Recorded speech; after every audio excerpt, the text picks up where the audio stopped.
తిరుచానూరు శ్రీ పద్మావతి అమ్మవారి కార్తీక బ్రహ్మోత్సవాల చివరి రోజైన డిసెంబర్ 6న పంచమి తీర్థానికి విశేషంగా భక్తులు విచ్చేసే అవకాశం ఉండడంతో విస్తృతంగా ఏర్పాట్లు చేస్తున్నట్లు టీటీడీ జేఈఓ వీరబ్రహ్మం తెలిపారు. తిరుచానూరులోని పద్మ సరోవరంకు 4 వైపులా పంచమి తీర్థం ఏర్పాట్లను టీటీడీ అధికారులతో కలిసి జేఈఓ మంగళవారం తనిఖీ చేశారు. అదేవిధంగా పుష్కరిణిలో గేట్లు, పంచమి తీర్థ మండపాన్ని పరిశీలించారు. భక్తులు ఇబ్బందులు పడకుండా పుష్కరిణిలోనికి ప్రవేశించేందుకు, తిరిగి బయటకు వెళ్లేందుకు ఏర్పాట్లు చేయాలని అధికారులను ఆదేశించారు. పుష్కర స్నానం అనంతరం భక్తులు దుస్తులు మార్చుకునేందుకు వీలుగా ఏర్పాట్లు చేసినట్లు, అలాగే షెడ్లను ఏర్పాట్లు చేసినట్లు ఆ షెడ్లను ఆయన పరిశీలించారు. ముందుగా నవజీవన్ కంట ఆసుపత్రి వద్ద, తోళ్లప్ప గార్డెన్స్ లో, ఎస్వీ హైస్కూల్, పూడి రోడ్లో హోల్డింగ్ పాయింట్స్ ను టీటీడీలోని వివిధ విభాగాల అధికారులతో కలిసి పరిశీలించారు. అనంతరం జేఈఓ మీడియాతో మాట్లాడుతూ పంచమి తీర్థానికి వచ్చే భక్తుల రద్దీని క్రమబద్దీకరించేందుకు పటిష్టంగా క్యూలైన్లు, బారికేడ్లు ఏర్పాటు చేశామన్నారు. భక్తుల కోసం 120 అన్నప్రసాదం కౌంటర్లు ఏర్పాటు చేసినట్లు తెలియజేశారు. అదేవిధంగా క్యూలైన్లలోని భక్తులకు అవసరమైన త్రాగునీరు, అల్పాహారం, అన్నప్రసాదాలు, మజ్జిగ పంపిణీ చేస్తామని తెలిపారు.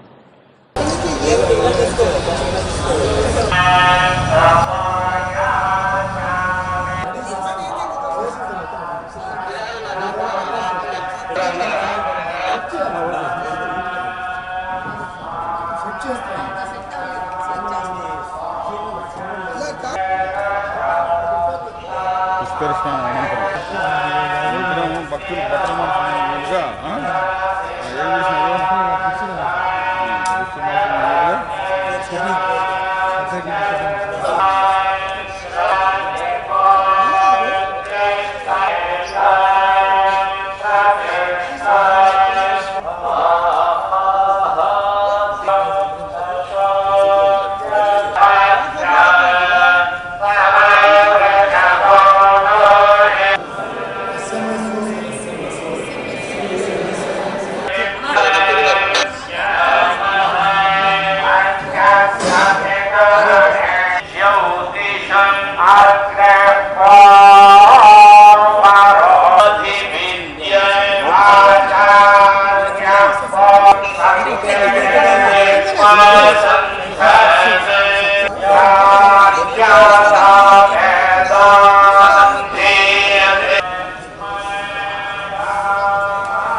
శ్రీ పద్మావతి అమ్మవారి కార్తీక బ్రహ్మోత్సవాల్లో భాగంగా అత్యంత ముఖ్యమైన విశేషమైన పర్వదినం పంచమి తీర్థం డిసెంబర్ 6వ తేదీన.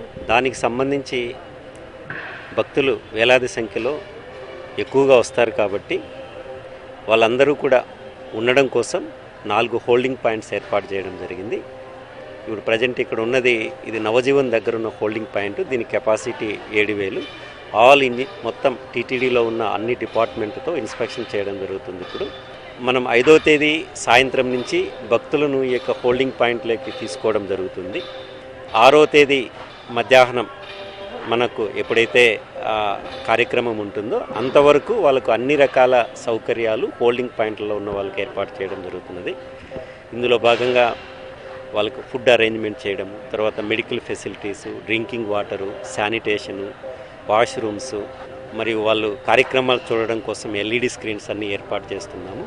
సో ఈ పంచమి తీర్థం చాలా విశేషమైంది, ముఖ్యమైనది కాబట్టి ఎంతమంది భక్తులు వచ్చినా కూడా మనం వాళ్ళందరినీ కూడా ఎలాంటి అసౌకర్యం కలగకుండా వాళ్ళకు ఏర్పాటు చేస్తున్నాము. ఈ ఏర్పాట్లు చేస్తూ భక్తులందరూ సంతృప్తిగా ఉంటూ అమ్మవారి ఆశీస్సులు పొందాలని కోరుకుంటున్నాము. ఓం నమః.